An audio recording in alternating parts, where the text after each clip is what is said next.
नमो नमः। अभी हम पढ़ेंगे व्याकरण। व्याकरण में लघु सिद्धांत कौमुदी अपनी। अब हमारी जो व्याकरण है महर्षि पाणिनि द्वारा रचित है। महर्षि पाणिनि इसके रचयिता हैं व्याकरण के। अब इसमें व्याकरण हमारी देखो, पाणिनि, पतंजलि और कात्यायन, पाणिनि, पतंजलि और कात्यायन के उच्चारण स्थान को उपदेश कहते हैं। कई बार इसमें कहते हैं उपदेश किसे कहते हैं, तो उपदेश हम किसे कहते हैं कि पाणिनि, पतंजलि और कात्यायन हमारे ये महर्षि हुए हैं व्याकरण के, तो इनके उच्चारण को हम उपदेश कहते हैं। अब देखिए इसमें हमारे सूत्र हैं, लघु सिद्धांत में व्याकरण है, व्याकरण में सूत्र ही होंगे। तो इसमें सबसे पहला जो सूत्र है पाणिनि का वो है हल अंत्यम। हल अंत्यम सूत्र। इससे क्या होता है कि अंतिम हल वर्णों, हल या व्यंजन एक ही चीज होती है। देखिए हल या व्यंजन, इसको यहां हम कर देते हैं, यहां लिख देते हैं, इसको आपके समझ में आ जाएगा कि अंतिम हल या व्यंजन वर्णों, जैसे व्यंजन या हल वर्ण क्या है, क, ण, ये जो नीचे लगा हुआ है हलंत है अपना, तो हल वर्ण जहां हलंत लगा रहता है तो केड़ आदि इनकी इत संज्ञा होती है। जान गए कि हल वर्ण क्या होते हैं, जिन वर्णों के नीचे हलंत लगा रहता है उनको हम हल वर्ण बोलते हैं। तो इनकी क्या होती है, हल अंत्यम सूत्र से अंतिम हल अंत्यम, अंतिम हल वर्णों की इत संज्ञा होती है। अंतिम हल वर्णों की इत संज्ञा होती है। तो ये हमारा हल अंत्यम सूत्र है। अगला हमारा जो सूत्र है वो है तस्य अदर्शनम लोप। अगला जो सेकंड सूत्र है हमारा अदर्शनम लोप। यह क्या कहता है, किसी प्राप्त वर्ण आदि के न दिखाई पड़ने पर और न सुनाई पड़ने पर लोप कहते हैं। मतलब कहने का है अदर्शनम, अदर्शनम जो दिखाई नहीं दे रहा है, जो वर्ण ना तो दिखाई दे रहा है और ना ही सुनाई दे रहा है, उसका लोप हो जाता है, उसे लोप कहते हैं। लोप मतलब लुप्त हो जाना, खत्म हो जाना, तो उसका लोप कहते हैं अदर्शनम लोप। अदर्शनम लोप मतलब जो वर्ण हमें ना दिखाई दे रहा है ना सुनाई दे रहा है वो लुप्त हो गया, लोप हो गया, खत्म हो गया। तो ये हमारा है अदर्शनम लोप। अगला सूत्र है हमारा तस्य लोप। तस्य लोप, तो इसमें है तस्य लोप क्या कहता है हमारा सूत्र, जिन वर्णों की इत संज्ञा होती है। इत संज्ञा हमारी किससे हुई है, हल अंत्यम से। हल अंत्यम सूत्र से अंतिम हल वर्णों की संज्ञा हुई है। अब तस्य लोप सूत्र क्या कह रहा है कि उन जिन वर्णों की इत संज्ञा होती है उनका लोप हो जाता है। मतलब हल अंत्यम से तो इत संज्ञा हुई और फिर तस्य लोप से उस इत संज्ञा का लोप हो गया। तो जिन वर्णों की इत संज्ञा होती है उनका लोप हो जाता है। जैसे आ, ई, ऊ, ड़ा, ये क्या है हमारे, इनका लोप। जैसे अणा है, ये अयुणों में जो ड़ा है हमारा, ये जो अणा है इसकी इत संज्ञा हुई है, पहले इत संज्ञा हुई और फिर इसका लोप हो जाता है। तो ये हो गया हमारा तस्य लोप सूत्र। अब अगला हमारा जो सूत्र है वो है आदिर अंत्येन सहिता। आदिर अंत्येन सहिता मतलब अंतिम इत संज्ञक वर्णों के साथ आदि वर्ण। आदि वर्ण मतलब आदि मतलब पूर्व का वर्ण, सबसे पहले का वर्ण। आदि मतलब पहले का वर्ण। तो अंतिम इत संज्ञक वर्णों के साथ आदि वर्ण मतलब पहले का वर्ण अपनी और बीच के सभी वर्णों की प्रत्याहार संज्ञा करता है। जो आदि वर्ण है वो अपनी भी स्वयं की भी कर रहा है और जो बीच में जो वर्ण आ रहे हैं उनकी भी इत संज्ञा कर रहा है। जैसे ये था हमारा, इसमें आदि वर्ण हमारा ये था, बीच के वर्ण ई और ऊ थे, ठीक है। तो ये हो गए पहला वर्ण हो गया और बीच के सभी वर्णों की प्रत्याहार संज्ञा करता है। प्रत्याहार हमारे कितने होते हैं? 42 होते हैं। संस्कृत के पाणिनि के अनुसार प्रत्याहार 42 होते हैं, जो हम अभी आपको सूची बता देंगे बाद में। तो प्रत्याहार क्या है हमारा? किसको कहते हैं प्रत्याहार? संक्षेप में कथन, मतलब प्रत्याहार मतलब छोटे करके कहना, संक्षेप में कहना। कोई बहुत बड़ी चीज को, बहुत विस्तार है जिस चीज का, उसको छोटी कर देना, वो है प्रत्याहार। जैसे अण प्रत्याहार, उक प्रत्याहार। तो जबकि अण में क्या आएंगे? आ से लेकर णा तक के वर्ण, आ ई उ णा, तो उस चीज को छोटी कर देना वो प्रत्याहार है। तो संक्षेप कथन को प्रत्याहार कहते हैं। कई बार कंपटीशन में आ जाए भाई तो कि प्रत्याहार की क्या परिभाषा होती है? संक्षेप में कथन, ये होता है हमारे प्रत्याहार पर। जैसे अण कहने से आ ई उ वर्णों की संज्ञा होती है। 14 माहेश्वर सूत्रों से प्रत्याहार बनाए जाते हैं। हमने अपने पहले 14 माहेश्वर सूत्र आपको पढ़ा चुके हैं। तो उन 14 माहेश्वर जो सूत्र कराए हैं, उन्हीं सूत्रों से हम प्रत्याहार बनाते हैं। जो हमारे 14 सूत्र हैं, उन्हीं 14 सूत्रों से हम 42 प्रत्याहार बना लेते हैं। आया होगा समझ में? अब अगला जो हमारा सूत्र है वो है उकालो, उज्जस्व दीर्घ प्लुत। ये सूत्र क्या कहता है कि उकालो, एक मात्रा वाला उ, जैसे हमारा ये उ है, एक छोटा उ, ठीक है, जिसको हम छोटा उ कहते हैं, एक मात्रा वाला हो गया। और 2 मात्रा वाला आ गया हमारा बड़ा उ, बड़ा उ। तो 1 मात्रा वाला उ, 2 मात्रा वाला उ और 3 मात्रा वाला उ, ये हमने ऊपर जो ये बना दिया है, ये 3 मात्रा वाला उ है। वाले उकार के तुल्य जिस स्वर का उकालो ह्रस्व दीर्घ प्लुत, 1 मात्रा वाला उ, 2 मात्रा वाला और 3 मात्रा वाला उ वाले उकार के तुल्य जिस स्वर का उच्चारण होता है वह है ह्रस्व दीर्घ और प्लुत कहलाता है। देखो इसके एक मात्रा वाला, जैसे भाई एक मात्रा वाला, एक मात्रा वाला उ, ये तो हो गया ह्रस्व, ठीक है। और 2 मात्रा वाला उ, ये हो गया अपना दीर्घ। और 3 मात्रा वाला उ हो गया अपना प्लुत। ह्रस्व दीर्घ और प्लुत, ये हो गए अपने ह्रस्व दीर्घ और प्लुत, ये कहलाते हैं। तो ये अपना सूत्र हो गया उकालो ह्रस्व दीर्घ प्लुत। इसमें इसके प्रत्येक स्वर के 3 भेद होते हैं। देखो प्रत्येक स्वर के 3 भेद होते हैं, उदात्त, अनुदात्त और स्वरित। उदात्त ह्रस्व में आता है, अनुदात्त हमारा नीचे के उसमें आता है, स्वरित इनके बीच में आता है। ये हम आगे करा रहे हैं इनको, उदात्त, अनुदात्त और स्वरित को कैसे बोलते हैं। देखो उच्चई रुदात्त, उच्चई रुदात्त क्या है हमारा? कंठ और तालु आदि स्थानों के ऊपरी भाग से जिस स्वर की उत्पत्ति होती है उसे उदात्त कहते हैं।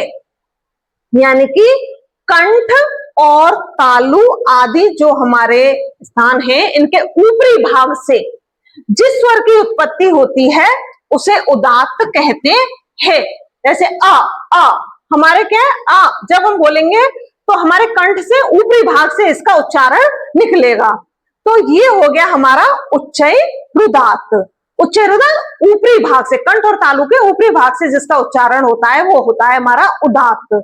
और हमारा नीचे रुदात्त क्या है? कंठ, तालु आदि स्थानों के नीचे के भाग से जिस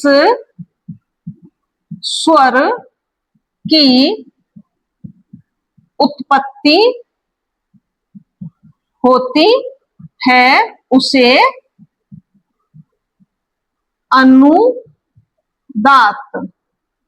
अनुदात्त कहते हैं उसे अनुदात्त कहते हैं। जैसे ई, जैसे ई है, अब अपना जैसे ई, ई ई क्या है, नीचे से उच्चारण हो रहा है, तो कंठ और तालु आदि स्थानों के नीचे के भाग से जिस स्वर की उत्पत्ति होती है उसे अनुदात्त कहते हैं। नीचे के भाग से कंठ के ऊपर के भाग से उदात्त, नीचे के भाग से अनुदात्त। अब तीसरा, इसी में हमारा उच्चैदात नीचे और समाहार स्वरित। देखो ये स्वरित पता है, ये है समाहार स्वरित। ये क्या कहता है, समाहार स्वरित क्या कह रहा है, उदात्त और अनुदात्त वर्णों की जिस वर्ण में मेल हो, संयोग हो, मिलना हो, वह स्वरित होता है। मतलब उदात्त और अनुदात्त वर्णों का जिसके साथ संयोग हो वह हमारा स्वरित कहलाता है। स्वरित अर्थात तालु आदि स्थानों के मध्य भाग में जिस स्वर की उत्पत्ति होती है उसे स्वरित कहते हैं। मध्य भाग में, भाई उच्चैरुदात्त में ऊपर के भाग में उच्चारण होता है, नीचे अनुदात्त में कंठ के नीचे के भाग से उच्चारण होता है, और समाहार स्वरित में कंठ के मध्य भाग से जिनका उच्चारण होता है, यानी कि जो जिनका अनुदात्त और उदात्त और अनुदात्त के बीच में, यानी कि बीच के भाग में जिनका उच्चारण होता है, कंठ तालु के मध्य भाग में जिनका उच्चारण होता है, उन्हें हम स्वरित कहते हैं। ये आपके समझ में आ गया होगा। अब अगला हमारा जो सूत्र है वो है मुख नासिका वचनो अनुनासिक। मुख नासिका वचनो अनुनासिक, देखिए सूत्र से ही कह रहा है मुख, मुंह और नासिका से के सहयोग से बोले जाने वाला वर्ण अनुनासिक कहलाता है। मुख और नासिका से बोले जाने वाले जो वर्ण होते हैं वो अनुनासिक वर्ण होते हैं। मतलब ये कि जिनका उच्चारण नाक और मुंह के संयोग से निकले उनको हम अनुनासिक वर्ण कहते हैं। अनुनासिक देखो हमने नीचे बताएंगे अनुनासिक वर्ण यमंगणम, जैसे हमारा है अनुनासिक वर्ण हमारे क्या है, य,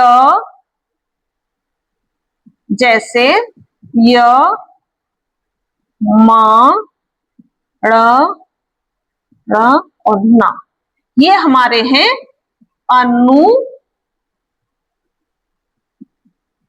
अनुनासिक वर्ण। ये हमारे अनुनासिक वर्ण हो गए यमंगणम। यमंगणम ये 14 माहेश्वर सूत्रों में भी हमने आपको बताए हैं। तो ये हो गए हमारे अनुनासिक वर्ण। अगले हैं हमारे तुल्यास्य प्रयत्नम सवर्णम। तुल्यास्य प्रयत्नम सवर्णम, अगला सूत्र ये है हमारा कि तुल्या मतलब देखो तुला यानी कि तालु आदि स्थान और प्रयत्न मतलब आभ्यंतर प्रयत्न आपको बताएंगे। तो तालु आदि स्थान और आभ्यंतर प्रयत्न, ये दोनों जिस जिस वर्ण में हो वे वर्ण परस्पर सवर्ण कहलाते हैं। कहने का मतलब ये कि तालु आदि स्थान और आभ्यंतर प्रयत्न ये दोनों जिस जिस वर्ण में हो वे वर्ण परस्पर सवर्ण कहलाते हैं। सवर्ण एक जैसे वर्ण, वे परस्पर सवर्ण कहलाते हैं। अब देखिए इनके कुछ हमारे उच्चारण स्थान हैं। ये उच्चारण स्थान है, ये उच्चारण स्थान है अपने नीचे। कौन कौन से हैं देखिए, ए और कवर्ग में आएंगे हमारे क ख ग घ अण, क ख ग घ अण, ये हमारे कवर्ग। तो ए हो गया, क वर्ग हो गया, है हो गया और विसर्ग, इनका जो उच्चारण स्थान है वो है कंठ। कंठ इनका उच्चारण स्थान है। ठीक है, अगला है हमारा ई। ई और ये च वर्ग, च वर्ग में है हमारे च, छ, ज, झ और य। ये हमारे च वर्ग में य और स, ये है हमारे तालु, इनका उच्चारण स्थान है तालु। तो ई और च वर्ग, य और स, ये इनका उच्चारण स्थान हमारा है तालु। अगले हैं हमारे री और ट वर्ग। ट वर्ग में है हमारा ट, ठ, ड, ढ, अड़ा, ट, ठ, ड, ढ, अड़ा और र और सा, षटकोण वाला सा, ये है मूर्धा, इनका उच्चारण स्थान, इनका जो हमारा उच्चारण स्थान है वो है मूर्धा, मूर्धा से बोले जाते हैं। आप ये तो जानते होंगे ना, मुंह से उच्चारण, सबसे पहले यहाँ कंठ है, उसके ऊपर हमारा ये तालु है, फिर उसके बाद मूर्धा आता है हमारा, फिर दंती आते हैं। तो देखिए ट, री और ट वर्ग, रा और सा, ये उच्चारण स्थान मूर्धा है। अगला है जैसे री और त वर्ग, क, थ, द, ध, न, त वर्ग में हमारे ये आ गए त, थ, द, ध, न, री, ल और सा, सीटी वाला सा, ये इनका उच्चारण स्थान है दंत, दांत, हमारे दांत, दांतों से इनका उच्चारण बोलते हैं। देखिए जैसे ता, था, दा, तो इनमें क्या है, दांत का उपयोग हो रहा है, तो इनका उच्चारण स्थान है हमारा दंती। अब अगला है हमारा उ, प वर्ग, प, फ, ब, भ, म। तो हमारे प वर्ग में उ और प वर्ग प, फ, ब, भ, म, ये प और ये फ, ये इनका मात्रा है, अव्यांतर। तो ये है हमारे ओष्ठ। देखिए ओष्ठ से बोले जाते हैं, कैसे, देखिए आप बोल के देखिए, पा, पा, ओष्ठ का, हमारे होठ का प्रयोग हो रहा है इसमें, पा, फा, बा, तो इनमें हमारे ओष्ठ का प्रयोग हो रहा है, होठ का प्रयोग हो रहा है, तो ये इनका उच्चारण स्थान ओष्ठ कहलाता है। अगला है हमारा, देखिए ये यमण, यमण, इनका उच्चारण स्थान नासिका है, ये अनुनासिक वर्ण है, यही है अनुनासिक वर्ण जो हमने अभी यहां आपको, ये नासिका से इनका उच्चारण स्थान होता है, ये हमने अनुनासिक वर्ण आपको बताए थे। ये देखिए य, म, ण और न, ये हमारे नासिका से इनका उच्चारण हो रहा है, नाक से, नाक, नासिका मतलब नाक से जिनका उच्चारण हो रहा है, जैसे य, म, ण, नाक से जिनका उच्चारण निकल रहा है वो है हमारे अनुनासिक वर्ण, इनका उच्चारण स्थान नासिका है। ई और आई, ई और आई, इनका उच्चारण स्थान कंठ और तालु दोनों है, कंठ और तालु दोनों है ए और आई से। ओ और औ, ओ और औ, इनका उच्चारण स्थान है हमारा कंठ और ओष्ठ से।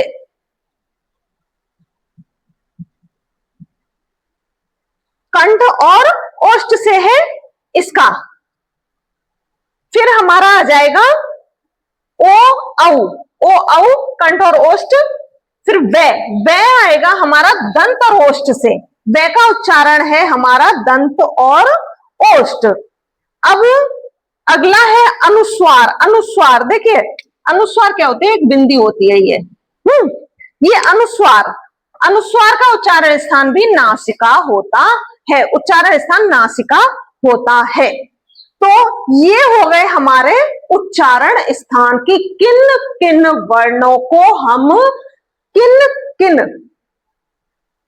से, कहां से इनका उच्चारण हमारा होता है। देखिए भाई, उच्चारण हर चीज का एक अपना एक निश्चित जगह होती है, तो जो जहां से जिसका उच्चारण होता है वो उसका उच्चारण स्थान कहलाता है। अब ये हमारे उच्चारण स्थान हो गए। अब हम आपको आभ्यंतर प्रयत्न भी बताएंगे कि आभ्यंतर प्रयत्न क्या होते हैं, उसकी भी एक सारणी है, उनको फिर वे सवर्ण बनते हैं कि कैसे वो सवर्ण बनते हैं। अब आगे हम अगला आपका सूत्र बताएंगे। धन्यवाद।